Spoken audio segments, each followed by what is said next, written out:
ever find yourself wishing you had more room on your smartboard, like more space to write?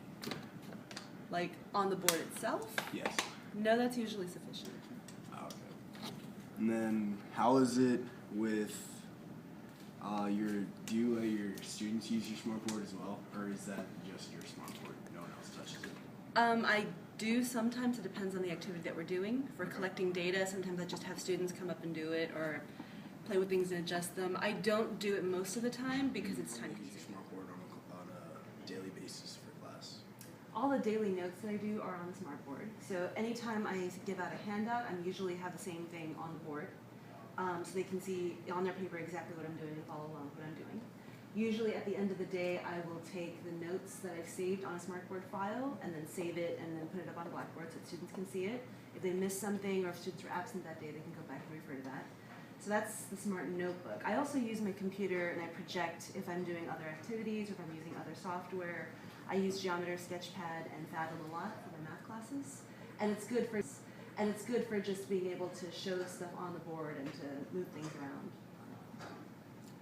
And then you said you don't use a eraser normally. It works just as good if you use your hand? Yeah, the smartboard actually lets you calibrate the different thicknesses that you're using on the board. So you can set it so that when it has something that's relatively thin, it recognizes it as a marker.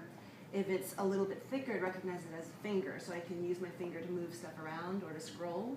And then if it's thicker than that, then it assumes you're trying to use an eraser. So I can erase stuff using the side of my hand or the palm of my hand, instead of having to stop and pick up an eraser to do it.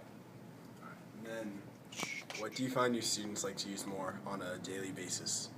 I think my students find that using the smartboard is more fun because of the novelty of it. Sometimes what I'll do is I'll get like an airliner, which means that I can take the tablet to them at their desk, and then they can write it down right on the board from their desk. They don't actually have to physically get up and walk over to the board. And that I feel is a little bit nicer too, because then you don't have to stand up in front of everybody and do things. So it's a little less intimidating. Okay, go. So the smartboard, this is kind of a general knowledge question, but the smartboard can't take any water or liquids hitting it, right? I've never tried, but I'm assuming that would be a bad idea. Oh, okay. And then to clean, you just wipe it off and it gets perfectly white. That seems like a plus.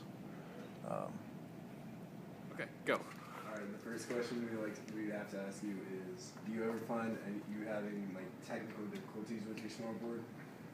Nothing that it doesn't resolve itself within a day or so. Okay, and then so you have to calibrate your smartboard every time you use it, right? Mm-hmm. And then how long does that normally take?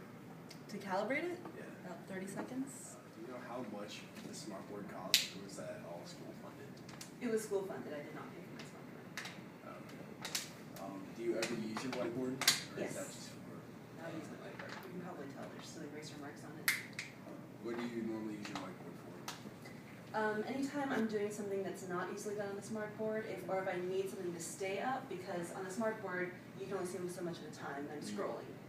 So if I'm on the next page, or if I've scrolled down, you can't see something anymore.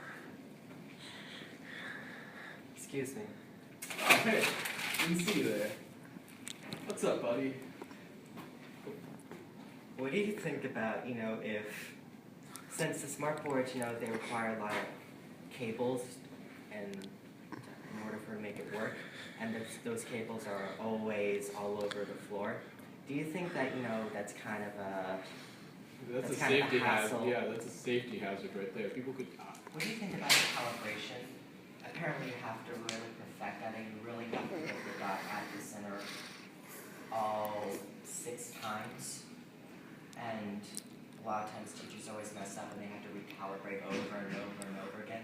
Do you think that's also kind of taking precious lesson time? Well, you see, the calibration, it's very complicated. It requires a lot of thought, okay? And It's pretty simple, but you really have to do it well in order not for a it lot to of work. people can do it successfully, Not all the time. and that's a safety hazard. Well, apparently, here's a counterclaim. Teachers say that, well, someone would say that, using the smartboard's probably easier because, when you write your notes down, you can save them, so you can use it for other classes, so you don't have to rewrite them later. So, how are you gonna do that? Well, that is easier if the teacher knows how to use it. One thing that I've experienced is that some teachers will like have a hard time dragging and dropping or just writing in general. Dragging and dropping or just writing in general. And that slows the class down instead of making it easier. It is, if the teacher knows how to use it, it's easy. But if they don't, it's just more difficult for everybody. And also when the teacher's writing down the information, they can see something where they messed up, whereas if it's just copy notes from a smartboard, they have to like cross it out and then basically use it as a whiteboard if they find a mistake. Smartboard says that, when it's on, it has that little green light. And sometimes when it's not on or when it's not on, it's red, it shows that red light. How many times have you seen that and the teacher's having to fix it, and how many times you have struggled trying to figure out how to fix that? I've seen teachers struggle with that a couple times just because I don't think they're trained well enough to fix it on their own, and then they have to call someone like Mr. Mango down to their classroom, and he has to go through and fix it. But generally, I have not seen that, but when it does happen, it takes up a bunch of class, and teachers do end up